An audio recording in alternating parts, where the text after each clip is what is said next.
Hi hello ಎಲ್ರಿಗೂ. ಇದು ಅಮ್ಮರ ಮನೆ ವ್ಲಾಗು. ಅಮ್ಮರ ಮನೇಲಿ ಒಂದು 3 ಡೇಸ್ ಇರೋಣ ಹೋಗಿದ್ವಿ. ಸೊ ಅಮ್ಮ ಬೆಳಗ್ಗೆನೇ ಬೇಗ ಎದ್ದು ಅಂದರೆ ನಮ್ಮ ಅಮ್ಮನ ಕೈಲಿ ನನಗೆ ಮಾವಿನಕಾಯಿ ಚಿತ್ರಾನ್ನ ಅಂದರೆ ಇಷ್ಟ. ಸೊ ನೀನೇ ಮಾಡು ಅಂತ ಹೇಳಿದ್ರು. ನೀನೇ ಮಾಡು ಅಂತ ಹೇಳಿದ್ದೆ. ಬೆಳಗ್ಗೆನೇ ಮಾಡಿಟ್ಟು ಕೆಲ್ಸಕ್ಕೆ ಹೋಗಿದ್ರು. ನನಗೆ ಹಾಗಲಕಾಯಿ ಪಲ್ಯ ಮಾಡು ಅಂತ ಹೇಳಿದ್ರು. ಯಾಕಂದರೆ ಇವತ್ತು ಗ್ಯಾಸ್ ಬುಕ್ ಆಗಿರೋದು ಬರುತ್ತೆ. ಸೊ ಇದು ಇನ್ನೂ ಇತ್ತು, ಆದ್ರೂ ಮಾಡ್ಕೊಬಿಡು, ಇದರಲ್ಲೇ ಗೊಜ್ಜೆಲ್ಲ ಮಾಡಿಟ್ಬಿಡು, ಹಂಗೆ ನೀರು ಕಾಯಿಸ್ಕೊಂಡು ಇದರಲ್ಲೇ ಸ್ನಾನ ಮಾಡಿ ಅಂತ ಹೇಳ್ಬಿಟ್ಟು ಹೋಗಿದ್ರು. ಹೀಗೆ ನನ್ನ ಮಕ್ಕಳು ಬೆಳಗ್ಗೆ ಎದ್ದ ಹಾಲು ಕುಡಿಬೇಕಾದ್ರೆ ಎಲ್ಲ ಕೆಡಿಸಿಟ್ಟಿರ್ತಾರೆ. ಸೊ ಹಾಗಾಗಿ ಅವನ್ನೆಲ್ಲ ಎತ್ತಿಕೋಣ ಅಂತೇಳೆಲ್ಲ ಎತ್ತಿ ಕ್ಲೀನ್ ಮಾಡ್ತಾಯಿದ್ದೆ. ಇವತ್ತು ಶನಿವಾರ ಆಗಿರೋದ್ರಿಂದ ಪೂಜೆ ಮಾಡಬೇಕಾಗಿತ್ತು. ಅಮ್ಮ ನೆನ್ನೆನೇ ಎಲ್ಲ ಹೂವು ತಂದು ಕೊಟ್ಟಿದ್ರು, ಕಟ್ಟಿ ಎತ್ತಿಟ್ಟಿದ್ದೆ.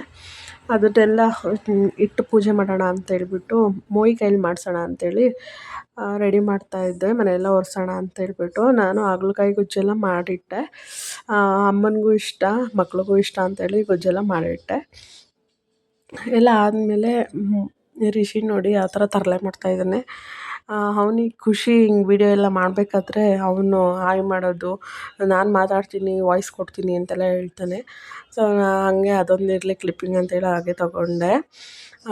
ಅಮ್ಮರ ಮನೆಗೆ ಹೋದರೆ ನನಗಿಂತ ಹೆಚ್ಚು ಖುಷಿ ಪಡೋದು ನನ್ನ ಮಕ್ಕಳೇ. ಯಾಕಂದರೆ ಅಮ್ಮ ಪಾರ್ಕಿಂಗ್ ಕರ್ಕೊಂಡು ಹೋಗ್ತಾಳೆ. ಪಾರ್ಕಲ್ಲೆಲ್ಲ ಆಟ ಆಡ್ಕೊಂಬರ್ಬೋದು ಅಂತೇಳಿ. ನಾನಿಲ್ಲಿದ್ದರೆ ಎಲ್ಲೂ ಕರ್ಕೊಂಡು ಹೋಗೋದಕ್ಕಾಗಲ್ಲ. ಅಲ್ಲೋದ್ರೆ ಸ್ವಲ್ಪ ಹೊತ್ತು ಪಾರ್ಕಲ್ಲೆಲ್ಲ ಆಟ ಆಡ್ಕೊಂಡು ಬರ್ತಾರೆ. ಹಾಗೆಯೇ ಎಲ್ಲ ಮನೆಯೆಲ್ಲ ಕ್ಲೀನ್ ಮಾಡಿಕೊಡೋಣ ಅಂತೇಳ್ಬಿಟ್ಟು ಮೋಯಿಗೆ ಕ್ಲೀನ್ ಮಾಡಿಕೊಡ್ತಾಯಿದ್ದೆ. ಅವನೇ ಪೂಜೆ ಮಾಡಲಿ ಅಂತೇಳ್ಬಿಟ್ಟು. ಯಾಕೆಂದರೆ ನಂಗೆ ಸ್ವಲ್ಪ ನೆಗಡಿ ಆಗಿತ್ತು. ಸೊ ಹಾಗಾಗಿ ಮಾಡೋಕ್ಕಾಗಿರಲಿಲ್ಲ.